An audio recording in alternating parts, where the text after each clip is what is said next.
સોલ અને body mix થઈ ગયા, એ છૂટા પડવાના. તો બોડી સર્વાઈવ કરે રહી એને કરવા દેવી પડે, કારણ કે એનું કામ જ છે રોટી કપડા ઓર મકાન. ઓકે, પણ તમને ખબર હોવી જોઈએ કે એ બોડી સર્વાઈવ કરી રહી છે અને પૃથ્વી ઉપર એને ટકાવી રાખવી છે, પૃથ્વી ઉપર એને ટકાવી રાખવાની છે. અને સોલનો ગોલ છે જ નહીં. સોલ બોડી દ્વારા અનુભવ લઈ રહ્યો છે. શું છે?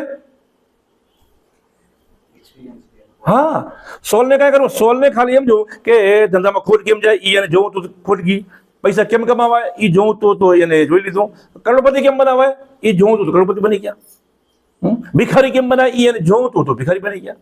એક્ઝેક્ટ કર્મનો હિસાબ કિતાબ છે નહીં, ફક્ત એક્સપિરિયન્સ છે સોલનો. અને સોલના એક્સપિરિયન્સ માટે આ હ્યુમન બોડી એને એચીવ કરેલી છે અને એને સ્ટેબલ કરવા માટે એક સર્વાઈવ છે રોટી કપડા ઓર મકાન. એક્સપિરિયન્સ સિવાય કાંઈ નથી. અને બીજી લેફમાં પડવું નહીં. કર્મનો હિસાબ કિતાબ જેવી કોન્સેપ્ટ એક નબળા મનુષ્ય માટે છે. કર્મનો હિસાબ કિતાબ એ નથી, કાંઈ નથી. શું હે? એક્ઝેક્ટ મેમરી છે. શું છે? મેમરીમાં મશીનમાં નાખેલી મેમરી સિવાય બધું કશું છે?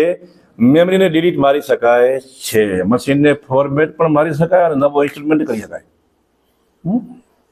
આ બધું છે.